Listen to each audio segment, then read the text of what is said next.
Well, good day, and welcome to the Information Technology and Innovation Foundation's event, How China's Subsidies Threaten Advanced Technology Industries. I'm Stephen Ezel, the Vice President of Global Innovation at ITIF, and we're delighted to have you with us today, along with an all-star panel to discuss the topic. We'll be taking your questions at the end of the hour, so please submit them via the Slido application on the webpage for this event or on its YouTube stream. Our run of show will be that I'll make a brief presentation and then turn it over to our panelists, but allow me to introduce them now. After me, we'll first be hearing from Usha Haley, who was the W. Frank Barton Distinguished Chair in International Business and Professor of Management at Wichita State University, where she's also the Director of the Center for International Business Advancement. Her 2013 book with her husband, George Haley, Subsidies to Chinese Industry, State Capitalism, Business Strategy, and Trade Policy, is truly the seminal tome in the field and really established the intellectual foundations for understanding subsidies to Chinese industry. Next, we'll hear from Peter Cowie.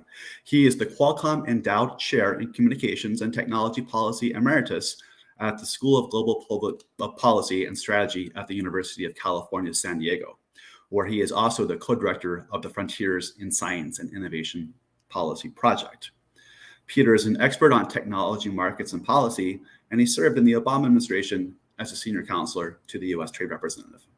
Peter was also the co-chair of the binational expert group appointed by the U.S. and Chinese governments on issues concerning innovation policy, a task force on which ITIF President Robert Atkinson also served. Lastly, but not least, we'll hear from Scott Kennedy. Scott is a senior advisor and trustee chair in Chinese Business and Economics at CSIS, the Center for Strategic International Studies. Scott's a leading authority on China's economic policy and its global economic relations, with specific areas of focus including industrial policy, technology, innovation policy, multinational business challenges in China, global governance, and philanthropy. Scott's authored 2 and edited at least 3 fantastic books on these topics. Scott holds a PhD in political science from George Washington University and taught at Indiana University for 14 years. Okay, with that, Sydney, if you would bring up my presentation. Thank you. So next slide. So over the past 2 years, ITIF has authored a series of reports examining how China's innovation mercantilist policies, unfair trade practices like forced technology transfer or IP transfer as a condition of market access, subsidies, currency manipulation, et cetera, have affected innovation industries, including life sciences, semiconductors, solar panels, high-speed rail, and telecommunications equipment. Next slide. And this series of reports finds that across all these industries, industrial subsidies constitute a central component of Chinese economic and trade strategy. Now, subsidies are defined by the WTO as a financial contribution by a government which promises or provides a benefit. And they're absolutely central to China's strategy. Since China joined the World Trade Organization in 2001, subsidies have annually financed about 20% of China's manufacturing capacity. And according to one study, in 2015 alone, 95% of Chinese firms in technology industries received research and development subsidies, with those subsidies accounting for 22% of those firms' R&D investments. Next slide. A great example of Chinese subsidization to industry occurs in semiconductors. In 2014, China introduced its national IC, or integrated circuit plan.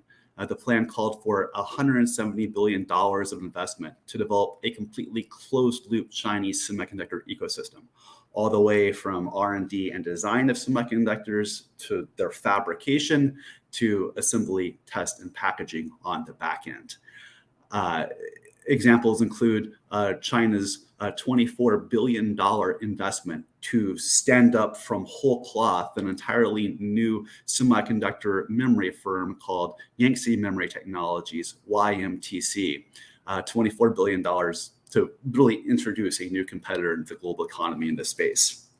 So in 2018, the OECD looked at Chinese subsidies in the semiconductor industry in a report titled Measuring Distortions in International Markets, the Semiconductor Value Chain. And it found that from 2014 to 2018, 86% of the subsidies they could identify across the global industry went to Chinese firms. And for firms like SMIC, the report found that state subsidies accounted for at least 40% of the revenues, for over 30% for Xinhua Unigroup and 20% for Huahan. And as the report concluded, quote, there appears to be a direct connection between equity injections by China's government and the construction of new fabs.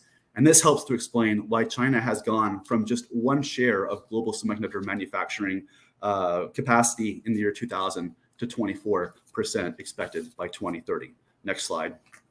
And Peter Calloway's really done great work on this subject. We'll hear from him later. This slide just shows you that in 2019, the overwhelming amount of subsidies globally to semiconductor industries were to Chinese firms. And the estimated value of total semiconductor sector funding assistance as a percentage of global sales was 140% in that year, meaning Chinese subsidies to that industry were greater even than their global sales. Next slide. But it's not just semiconductors. We see this in industry after industry. From 2010 to 2012 alone, China provided $42 billion in subsidies for Chinese solar photovoltaic cell manufacturing. And that helped China go from less than 2% of global solar PV cells in 2005 to over 60% by 2011. A study by the US National Renewable Energy Laboratory looked into the impact of Chinese subsidies on production cost. And what it found was that the cost of making a solar panel per megawatt hour was 28 cents higher in the United States than in China, with direct subsidies explaining 1/6 of that gap. However, when you factored in scale and supply chain effects, which are a direct effect of the subsidies, they explain for 80% of the cost differential. China's cheaper cost of production, in large part driven by subsidies, helps to explain why some 200, 300 US solar startup companies have been knocked out of business over the past 15 years. And as the CEO of Solar World said in 2011, pervasive and all-encompassing Chinese subsidies are decimating our industry. Next slide. We found that trend also apparent in high-speed rail, where China's leading company, CRRC, has received hundreds of billions of dollars of direct and indirect subsidies. Its debt surging to nearly $560 billion in 2017. And again, these subsidies are used to outbid competitors. For instance, for a commuter rail bid in Philadelphia a couple of years back, the CRRC bid was 20 to 30% lower than that of competitors, causing one of them to say in a paper, quote, I cannot grasp how they are able to do that at that cost. Next slide. Chinese subsidies are also apparent across dozens of other industries. In the telecommunications equipment sector, Huawei received $75 billion in state support over a 25-year period, in addition to enjoying a $100 billion line of export credit. In the shipbuilding industry, billions of subsidies have decreased cost of production in Chinese shipyards from 13 to 20% from 2006 to 2012. Perhaps there's no industry with more subsidies than steel. From 2001 to 2006 alone, the Chinese government provided $52 billion in subsidies to steel producers. And by 2018, just 2 Chinese steel producers were producing more steel than the entire nation of Japan and all its companies combined. As I mentioned, in addition to subsidies for these firms, when they try to sell their wares in international markets, they're also supported by export credit instruments that help defray the cost of purchases, provide financing support. And so from 2015 to 2019, Chinese long-term export credit financing was 90% that of all G7 nations combined. Next slide, please. So why does this matter? And it matters because massive industrial subsidization distorts market economics. Innovators in industries like semiconductors or biotechnology depend upon the profits earned from one generation of innovation to fund investment in the next. So it's the profits from the 7 nanometer fab that beget the money to invest in the 5 and the 3 nanometer fab. And if you have subsidized competitors who are competing on non-market-based terms, they can subsist without earning financial rates of return. This kind of degrades the entire capacity for innovation broadly across these global industries. Another facet of the challenge As Carnegie Mellon University's Erica Fuchs points out in a wonderful study of the optoelectronics industry, is that when inferior technologies prevail, especially through excessive subsidization, it locks the global economy into lower levels of technological innovation. So if you think of all the solar panels made in China that are now on the roofs of American buildings, homes, and schools, well, if they're not as technologically sophisticated as ones that were made by American or German competitors, if they can't produce as much energy conversion, essentially what this does, because it takes a decade or more to have replacement times, it locks the entire system into a lower level of technological capacity and performance, which is actually very bad for the environment. Not to mention, when you factor in the way in which products in China are produced, they are often not made in environmentally friendly ways, which is why many countries are now calling for a CBAM, a carbon border adjustment mechanism. But we have to factor across the board all these downstream effects from massive industrial subsidization. Next slide, please. So in conclusion, what are we going to do about it? What are some recommendations for policymakers? Well, first, we need to continue the work of the Trilateral Trade Ministers Working Group between the United States, Japan, and European Union trade ministers to update WTO rules to impose much stiffer conditions and penalties against aggressive industrial subsidization. First, we should work at the WTO to clarify the definition of public body, extending it to include state-influenced activities of entities such as state-owned enterprises or private firms. We need to improve transparency by insisting upon timely and complete notification of subsidies. You know, in just 2 weeks, China will have the 20th anniversary of its joining the WTO in December 2011. However, since joining the WTO nearly 20 years ago, China has still failed to submit a complete notification of subsidies maintained by the central government to the WTO. And it wasn't until 2016 that China signaled even one sub-national government subsidy to the WTO.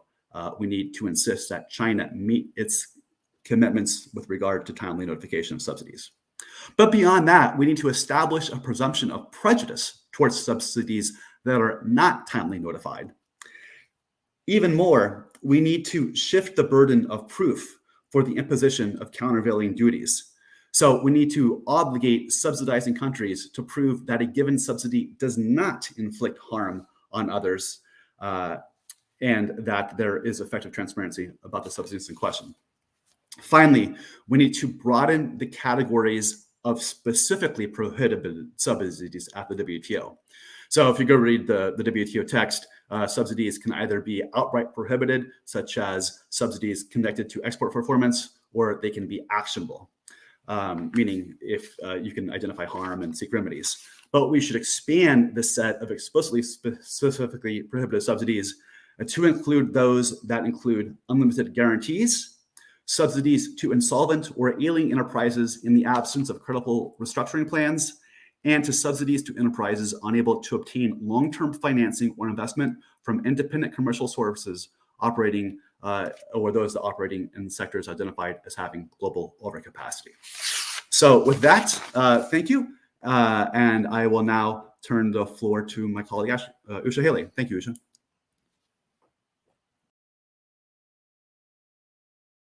I'm going to speak on the impact of Chinese state capitalist investment in U.S. shale gas.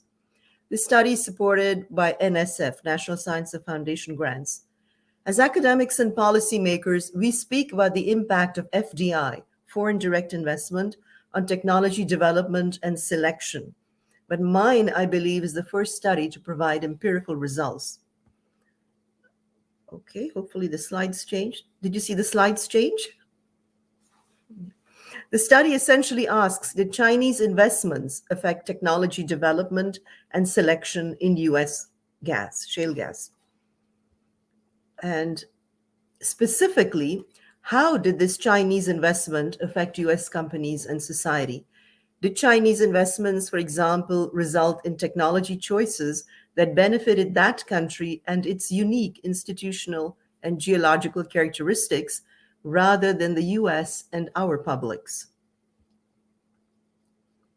Let me start with a little industry background. China has the largest technically recoverable shale gas reserves in the world. Yet most of the shale gas is in inhospitable terrain, which greatly increases the costs of drilling and recovery. So, the US is the largest producer of economically viable shale gas in the world, followed by Canada, though almost all of China's natural gas is shale gas.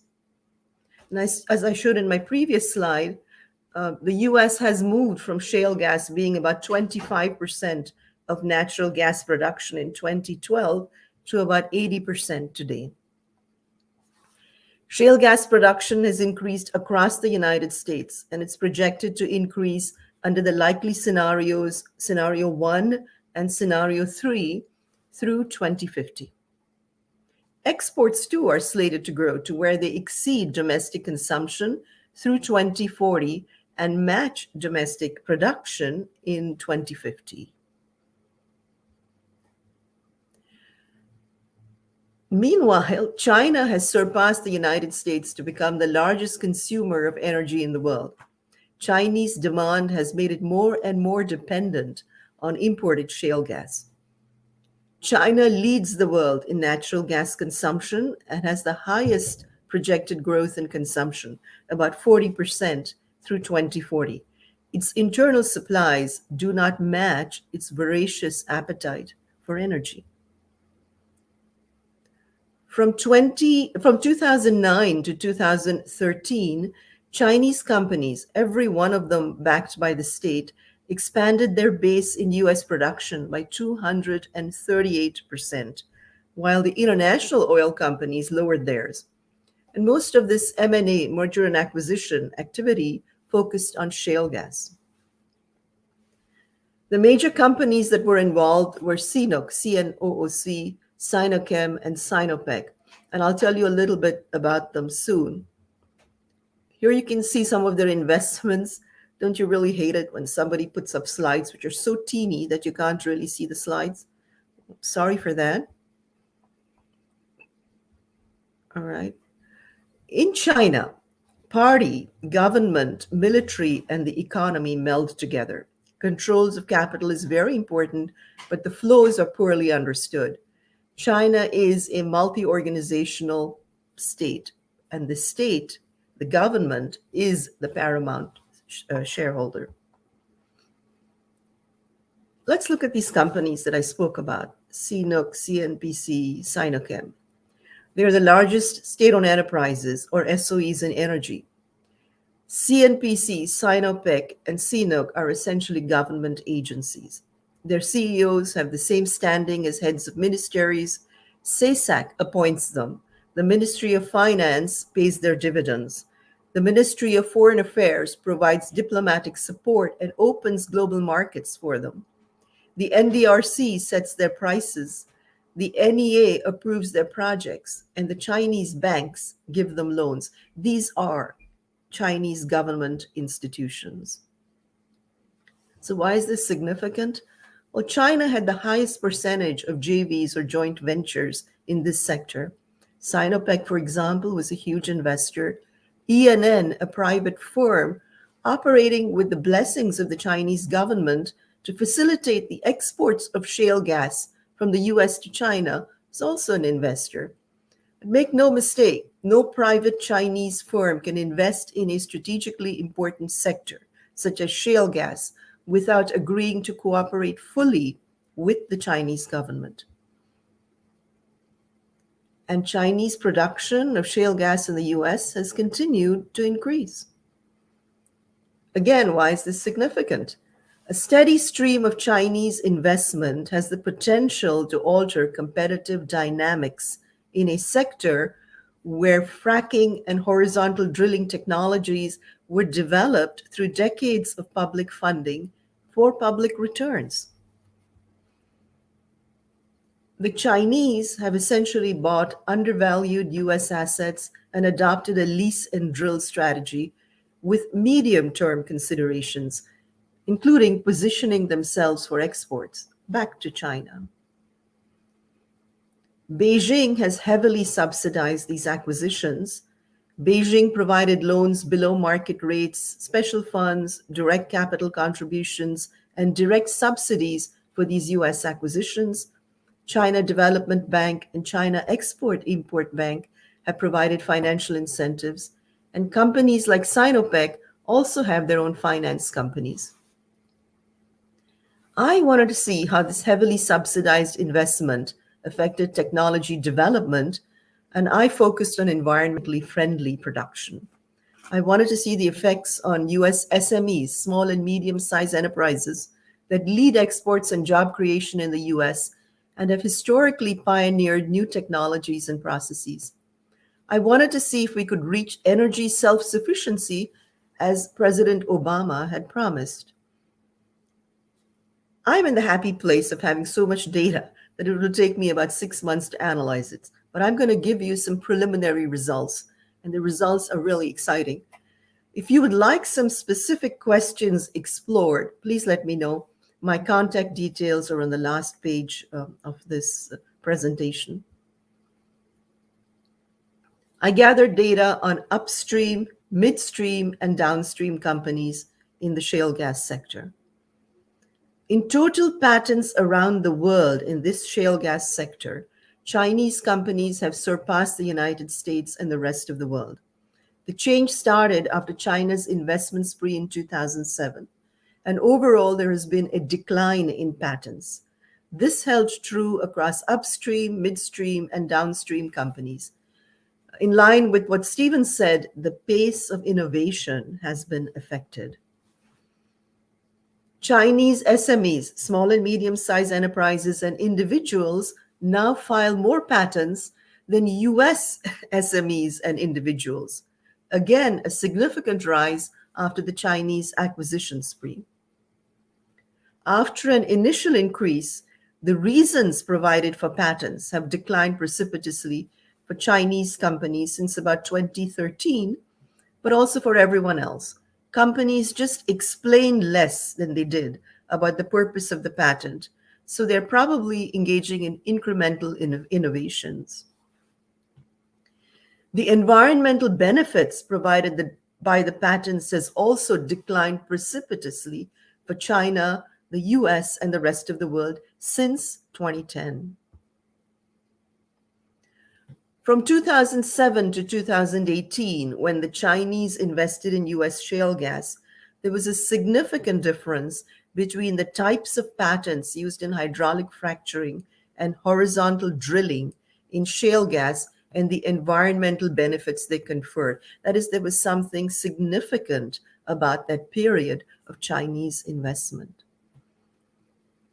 From 2007 to 2018, there was a significant difference in the types of fracking and horizontal drilling, and also on the environmental benefits that they conferred during this period. Basically, the types of patents and the environmental benefits of those patents in horizontal drilling and hydraulic fracturing, those two innovations that made the industry, were significantly different before and after Chinese investment. I don't have to tell you that those two innovations occurred in the United States through public funding.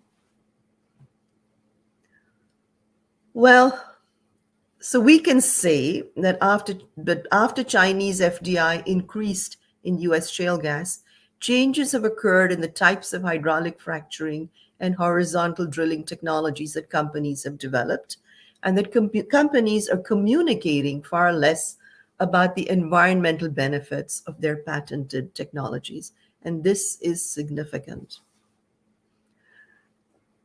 It appears that the Chinese have used capital as a leverage to acquire US technologies and to mold the development of these technologies to fit Chinese needs and environmental conditions, with less, if any, concern for long-term environmental benefits for the US.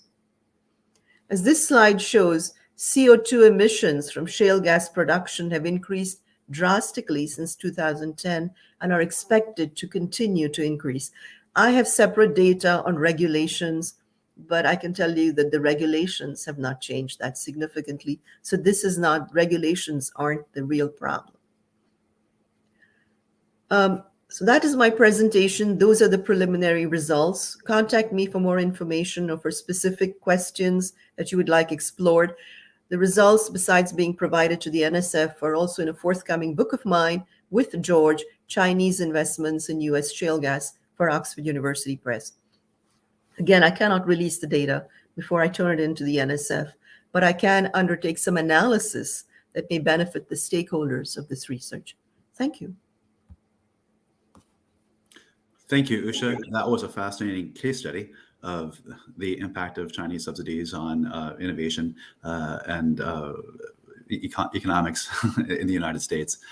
Okay, with that, we are going to turn it over now to Mr. Peter Kelly. Peter, the floor is yours.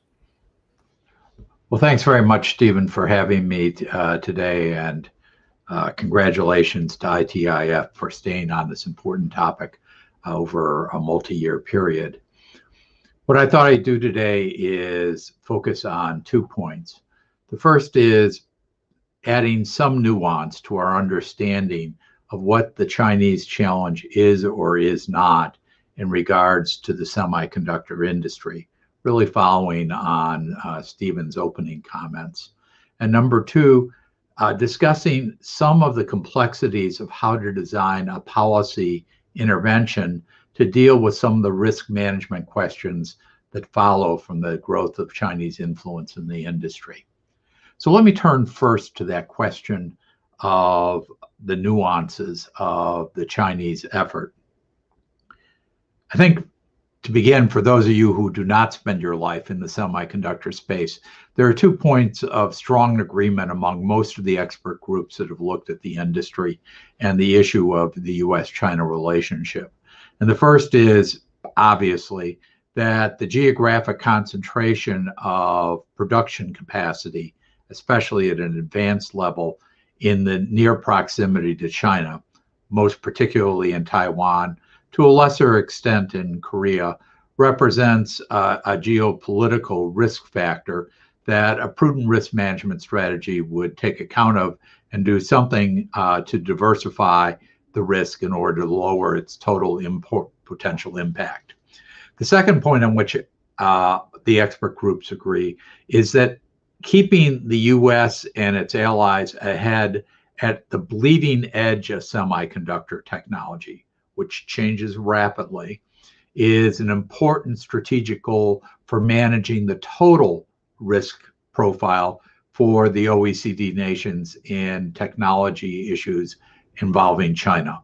In essence, if you have a significant lead at the bleeding edge in semiconductors, it doesn't eliminate risks in things like artificial intelligence or quantum computing or the Internet of Things, but it gives you a more comfortable playing space in which to deal with particular issues.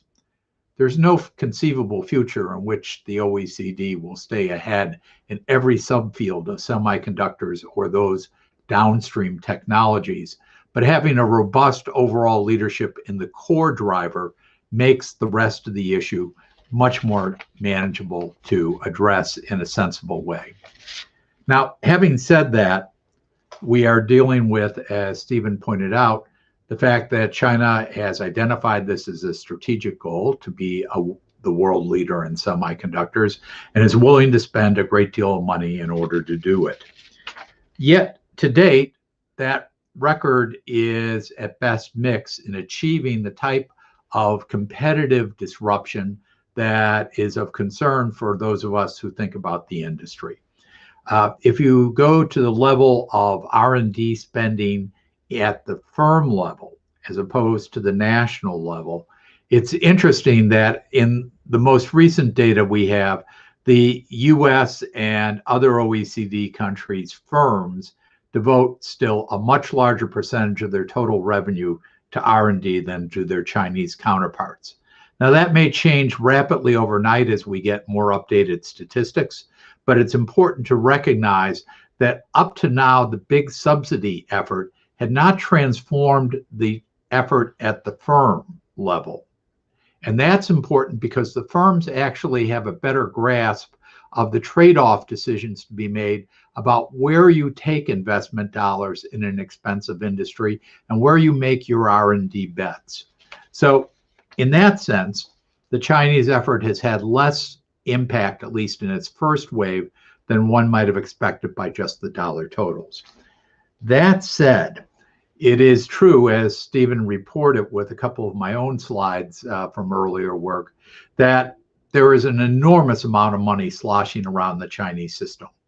Now, it's important to understand that when you report things like total government assistance, you're not just looking at things like R&D investments, you're not looking just at capital investments, but you're looking at things like workforce development, infrastructure for the advanced semiconductor plants being subsidized maybe by local government. So this is a whole of government effort for the entire ecosystem of the industry. And as those slides briefly pointed out, when we try to think about the magnitude of the Chinese effort, it's useful to think about it in terms of, well, what's it stand against other types of advanced countries? Against the US, it's night and day difference. But Japan has traditionally represented maybe the largest industrial policy effort in the semiconductor industry among the OECD nations.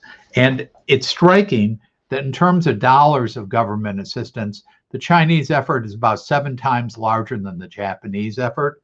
And if you look at it as a percentage of the sales of national firms, the Chinese effort is about 11 times to 12 times larger than the Japanese effort. So even within an industry where we know that governments are going to spend money and money will leak into the subsidy bucket, there is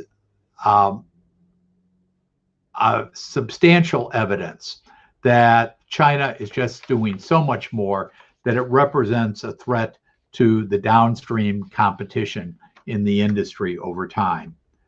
So one other question to sort of judge the effect of this first wave, as opposed to this new wave of renewed effort by the Chinese government and firms, is in regards to capital expenditures.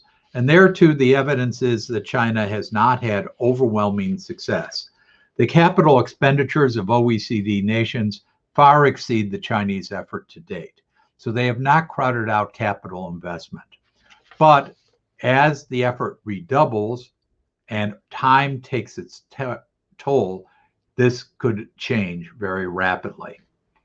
So if we understand that we're starting not from a desperate moment, but from a moment where there's a cumulative buildup of risk, both geopolitical and financial and competitively, then we can take a look at the design of remedies.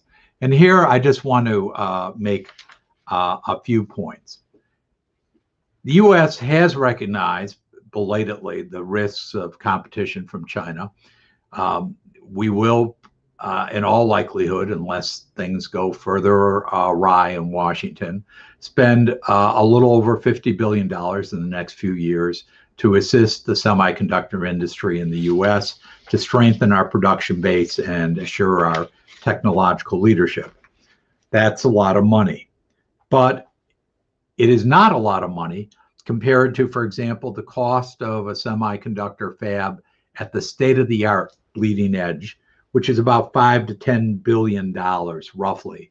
And it is not a lot of money when, depending on whose estimates you look at, the cost of production in the US for a variety of reasons is going to be probably on the order of 15 up to perhaps 30% higher unless the US government applies subsidies on an order that would be roughly at least at the level that Japan and Korea are doing for the production effort. So although we're spending a lot of money, it's by no means a decisive amount of money.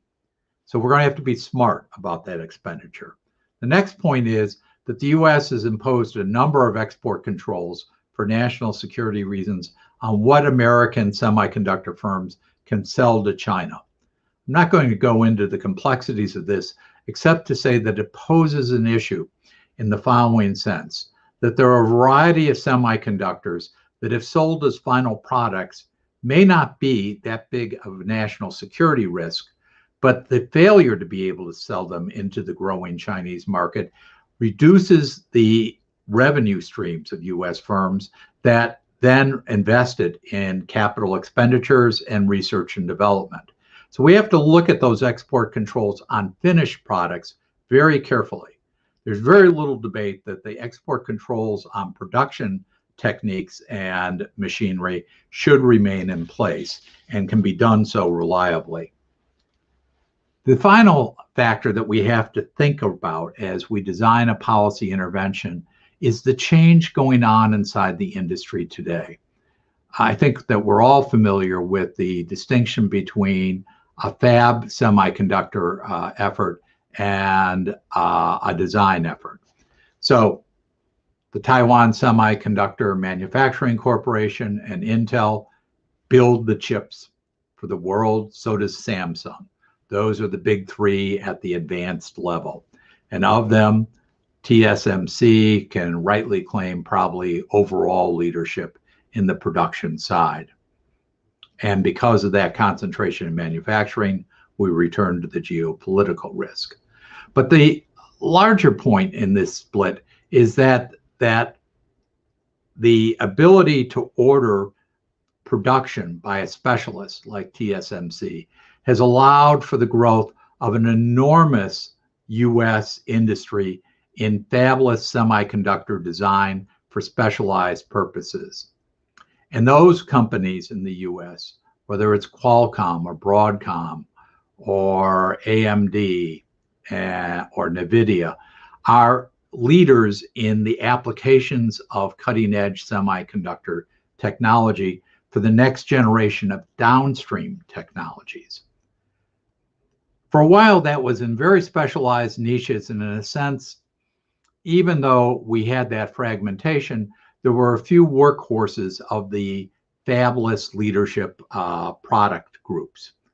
What has been occurring in the last few years is that cloud computing is driving further fragmentation by Google, by Microsoft, and others.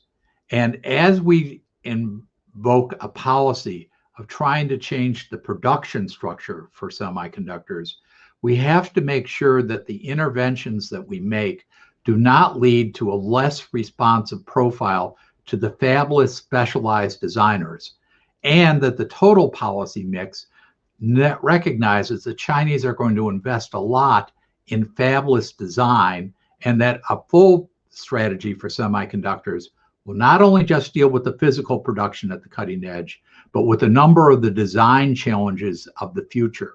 And having a balanced strategy against finite fiscal resources is going to be one of the real challenges for a successful response and a successful risk management strategy. Thanks very much.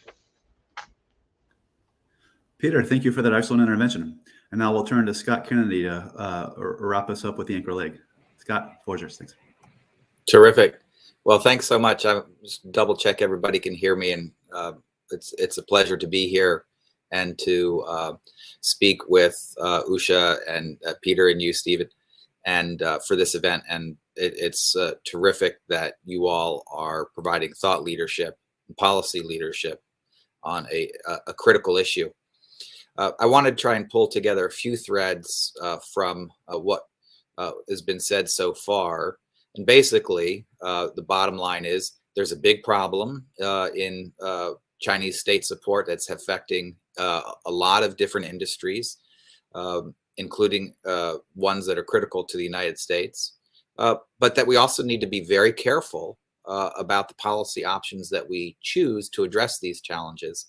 And as much work as ITIF, Usha, and Peter, and us have done so far, I think actually there's still a lot of work left to do, a lot of math left to do, to make sure we make choices that don't make the problem worse.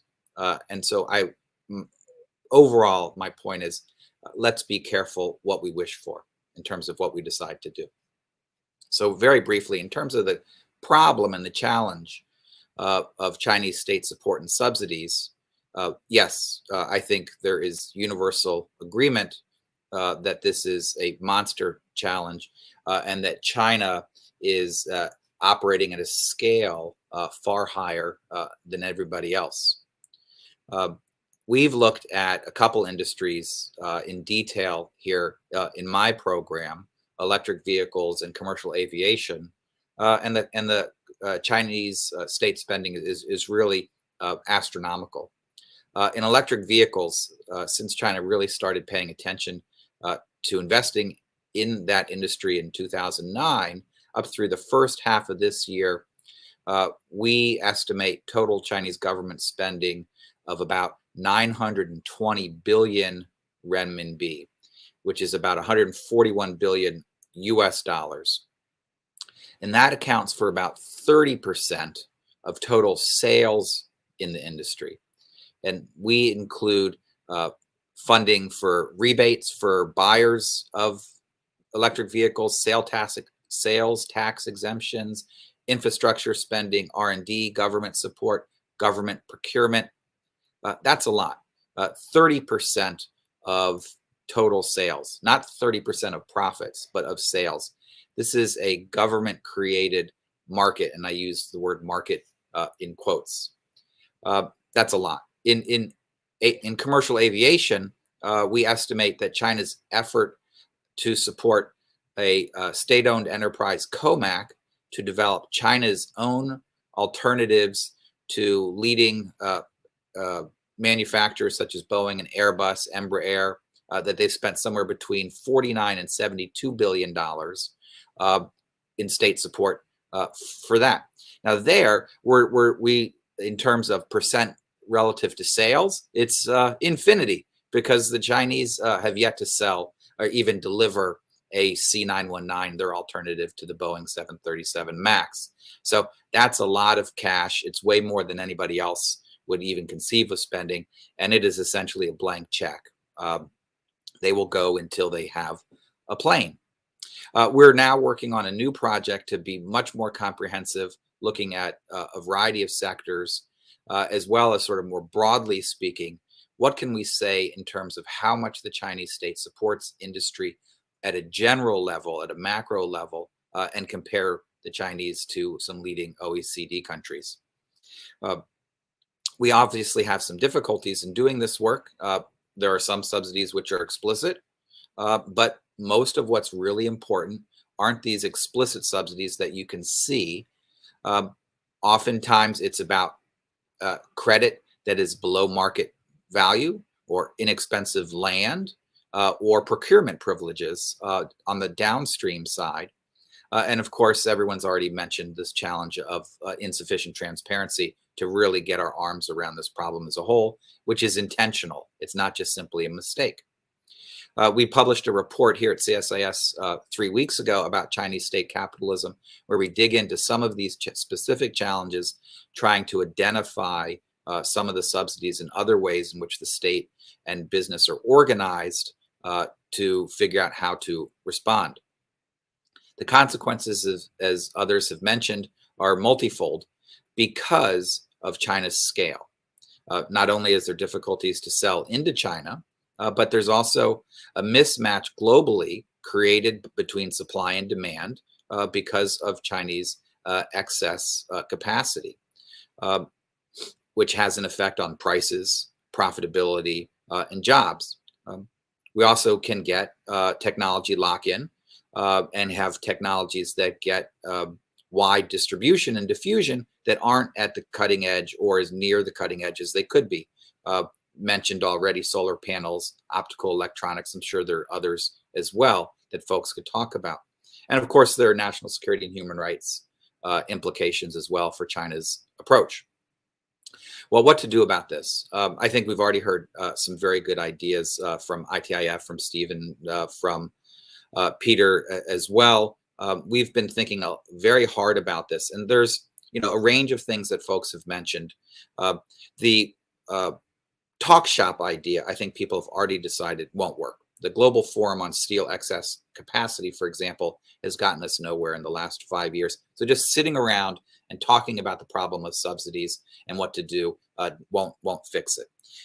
WTO disciplines, I would agree that's a place that we really should look, whether it is about clarifying what a public body is and in making sure that state-owned enterprises are subject to WTO disciplines, both central and local, is important. Making transparency critical. And if you're not transparent, facing consequences. Perhaps the need to have some type of cap on subsidies if you include everything, the way we've had caps with regard to macroeconomic imbalances the G20 came up with in the wake of the global financial crisis. There's going to be other things that we could potentially do, including, lastly, can we impose penalties before harm occurs? Because after harm occurs, the other competitors may not be able to survive. So there's lots of things that we can think about with regard to disciplines. With industrial policy, Peter and ITF has also mentioned the need that we need to do more on the spending side of trying to compete with China. And that's certainly possible. And we've got this bill for $52 billion winding its way through Congress, although winding its way extremely, extremely slowly, that may make a dent in things. Wouldn't put the US at the Chinese level by any means, but would put it more in the ballpark of what other advanced economies are doing in semiconductors. On the defense side, yes, there's certainly we need to be very vigorous about looking at limiting the sales of certain types of technologies, particularly, as Peter said, those that would give China its own ability to be independent at the cutting edge. So semiconductor equipment and tools in particular. We've also talked about expanding production at home, trying to adjust supply chains. Those are all good ideas that are on the table. But as frustrating and sometimes as slow as the United States seems to act, I still think we need to be really careful and keep in mind a few things. Some have been mentioned already, but I think there's important just to put a emphasis on them. The first is, broadly speaking, across industries at the leading edge, the U.S. is still ahead. I can't think of really any industry where the U.S. or its allies in the OECD countries are behind China. Certainly the Chinese have caught up and improved in a lot of areas, but they still are essentially followers at the technology leading edge in almost every industry. And that is not not despite globalization. That is because of globalization that the U.S. has been able to stay ahead. Peter gave an excellent example of how things have evolved in the semiconductor industry so that the U.S. can focus on expanding and innovating in design, while other parts of the global supply chain have focused on production. And so I think we need to be careful in thinking about policies that we might adopt that might change those circumstances, because, as he said, staying in front is critically important. Yes, we need to be concerned about global supply chains, the location of certain areas of concentrated production, but we also need to think about what are the downside potential risks of overly localizing production in the United States or other places. We might entertain new problems. A lot of production looks like it's going to go potentially to Arizona. What's Arizona's energy and water situation? Which, if anyone who knows anything about chips knows, you need a ton of electricity. You need a lot of water. Technology lock-in, obviously a big problem. But we also need technology diffusion, and we need it to reach as many people as possible. And so efforts to reduce the overall price of production and costs is also really important, because you can't just have leading technology if it's not widely dispersed and available to consumers, not just wealthy consumers, but those in disadvantaged and rural communities as well. We need stronger disciplines at the WTO, and whether that comes about through US, Japan, EU collaboration or other mechanisms, we definitely need it.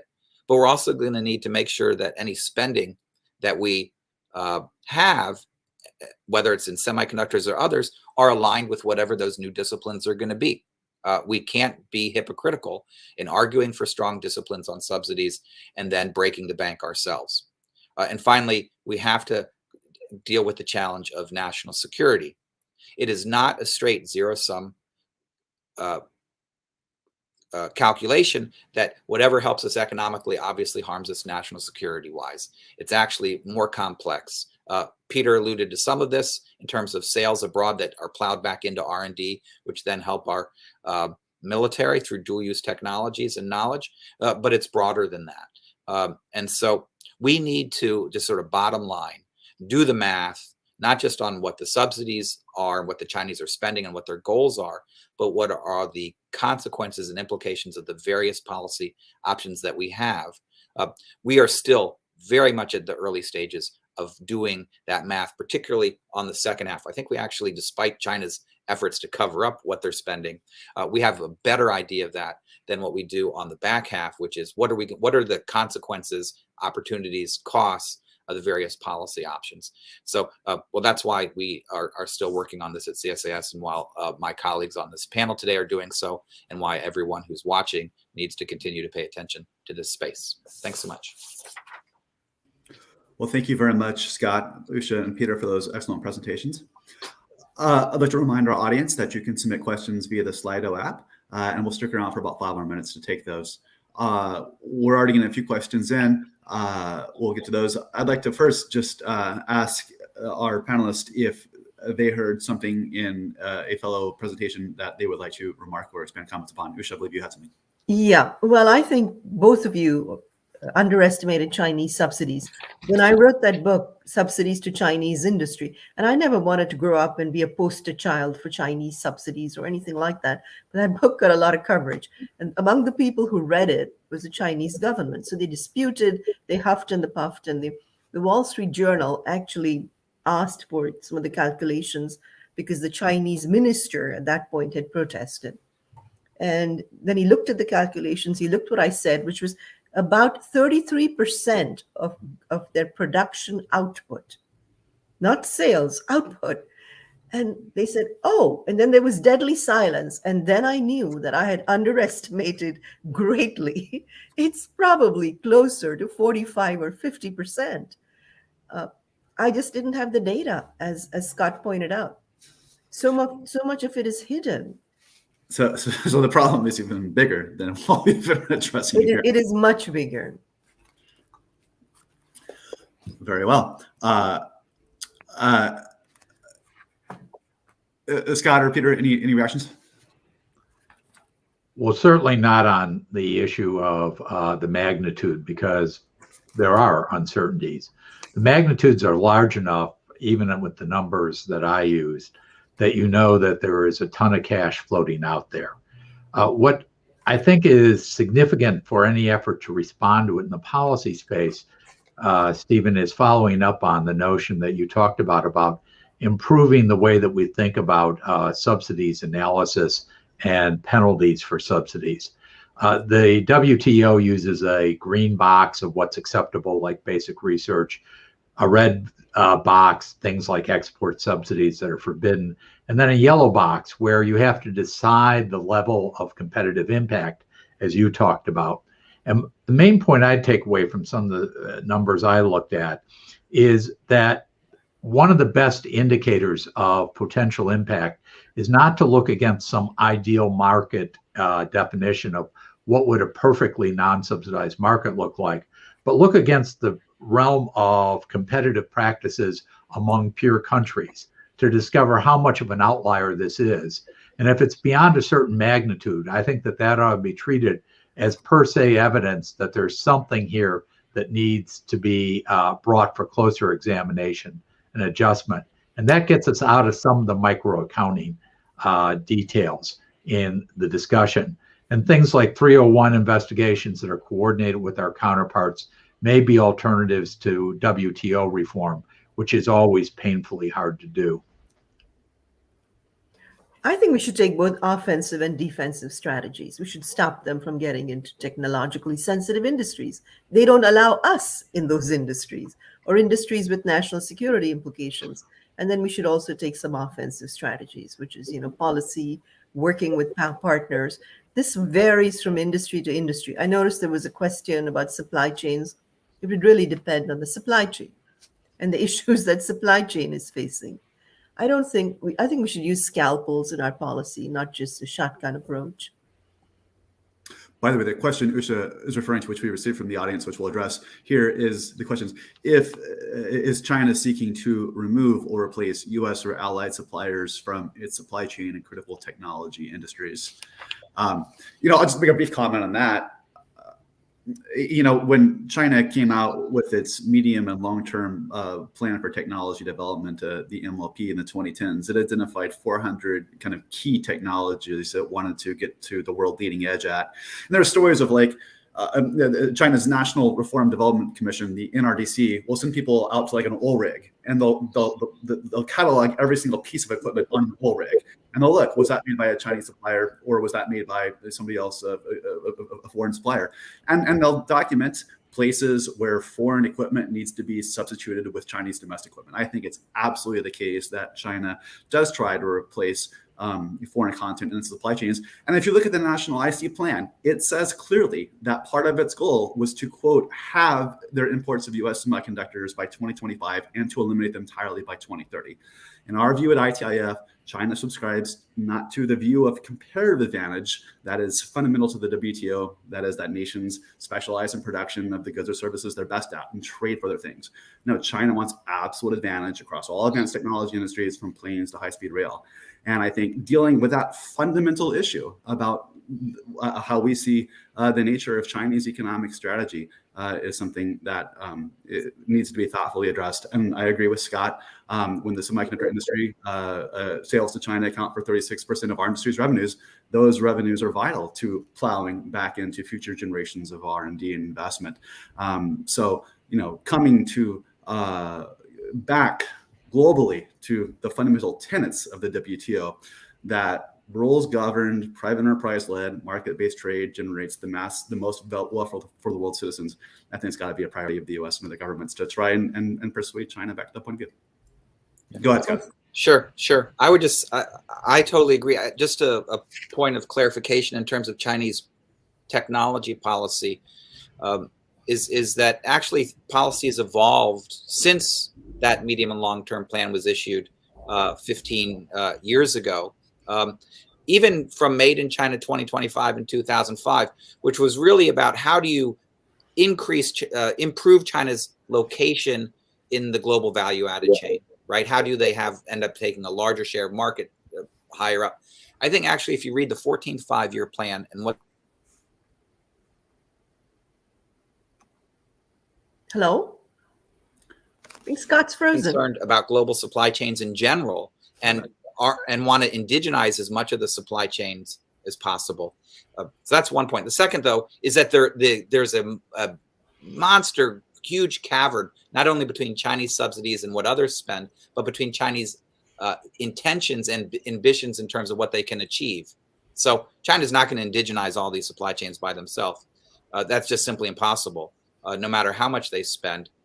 And as much as we ought to focus on Chinese ambitions and the unfairness and the potential consequences, we also ought to focus on where we actually stand. Our system actually works really, really well. Some huge weaknesses, some risks that we have to do a much better job of mitigating.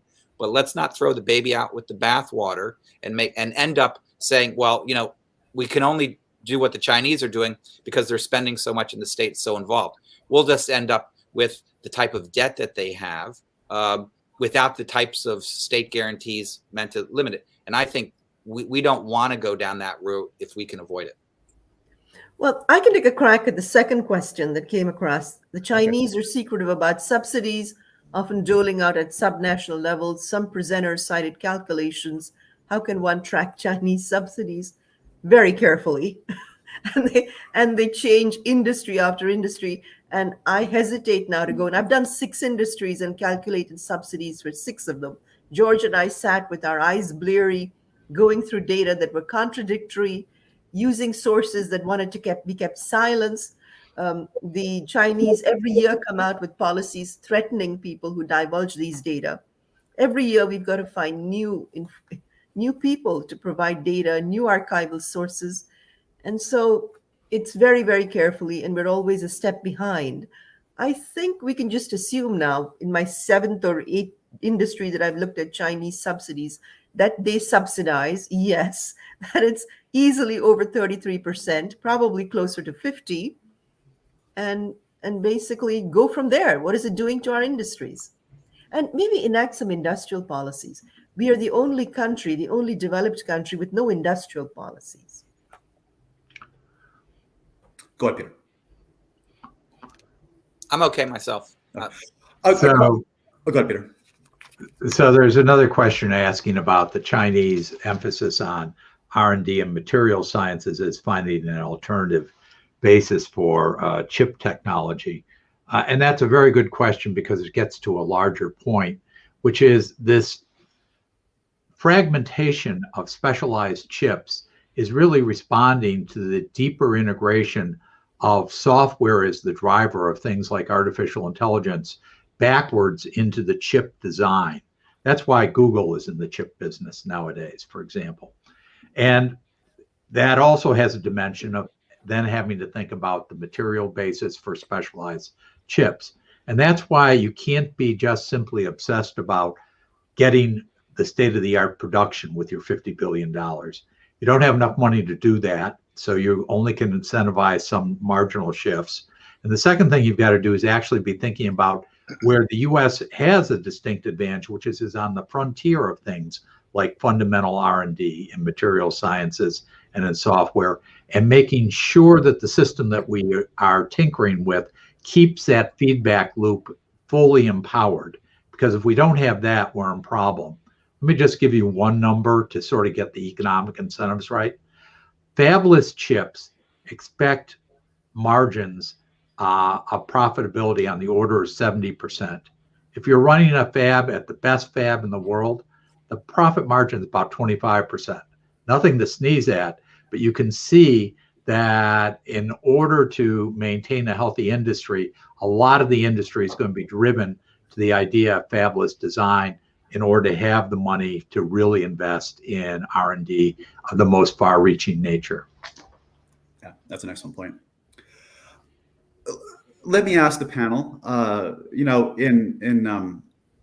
the 117th Congress, legislation was introduced that would create a task force charged specifically with identifying potential countervailable subsidies. And there have also been calls for the U.S. International Trade Administration to self-initiate more investigations of country subsidies. It did so for the first time in 25 years in November 2017. A question for y'all is do you see any need for congressional action on these issues or any reform of our current AD/CVD legislation? Yeah. I guess I would, that system may be necessary to use. I'm a little bit worried about the U.S. use of zeroing or other types of tricky accounting to try and just get a high margin, because I don't want this to just translate into a protectionist effort. We really want to crack down on Chinese subsidies. That's one thing, but just simply using Chinese state capitalism as an excuse to provide protection that doesn't translate into better performance. We want to make sure we avoid that. I do think that there's a broader challenge about dealing with the non-market economy of the scale of China. And the WTO doesn't have the obvious infrastructure to do that, because it assumes all members are essentially market oriented, but then engage occasionally in behavior which needs to be slapped back, right? But when you have a system which is essentially designed from head to toe that doesn't jive with that expectation, then what do? We've tried as much as we can to use the various disciplines and agreements within the WTO to do that. I just think it's a big debate. Can we? Should we? And I don't think it's just obvious that because China is so big in a non-market economy that they should be booted out or we should stop applying WTO disciplines, because the costs of creating an alternative system could be quite high and we may not get the consensus to get there. But it's a real challenged and puzzled to figure out what to do. And I don't think it comes down to just deciding, do we let ITA, initiate more of these cases or not? It's a bigger strategic question we have to figure out. Yeah, I agree with the point that Scott just made. I'll just note that in having more self-initiated cases, the issue of coordination with the other OECD nations still remains, because these decisions are interdependent. We want their support about export licensing on certain things. We want certain common policies. And this is a real money issue for all these countries. So the idea of the Biden administration to try to get consultation on some at least parallel approaches is really important for anything that you do in self-initiation. Well, why don't we close with that essentially as a final question? Are there any other pieces of advice you would have for the Biden administration to assist them in trying to tackle this challenge of the threat Chinese subsidies pose to high-tech industries? Or is there any final thoughts you would like to share with the audience? Let's go to Peter, Scott. Or you can just say, thank you. I just say, it's just do the math. Let's do more math. Usha, Peter, both done great math. We're trying. You all are. And then let's both on the subsidy side, but also on the policy option side. I don't think I have any advice to give in 30 seconds. There is a lot to do on this issue. And I really think, as I said, we need both offensive as well as defensive strategies. The only advice I'd offer is that we have to be clear in our head that the idea of real divorce in the technology and science systems is not a practical goal. Mm-hmm. That we are in a world where knowledge is created in an interdependent way, and the rest of the world is not going to live with a total divorce. So US firms are going to live on the ground with Chinese technology around the world. We have to be smart in designing how we do risk management, to be very firm about some things, but understanding that we'll live in a world that is not isolated and where we're not going to be in control of the process on everything. And if we do that, then Scott's exercise in doing the math is a lot easier and has a clearer goal. All right. Thank you. Well, that's excellent. All right. Well, I think this has been a great discussion in 1 hour and 7 minutes. I want to thank Usha, Peter, and Scott for being with us today. I want to also commend all of their work, really excellent books and reports that everybody on this panel has authored on these subjects, treasure trove of knowledge. Lastly, I want to mention that a video of this event will be posted by this afternoon on ITIS website if you wish to share it with others. And with that, thank you to our panelists, and thank you to our audience for joining us today.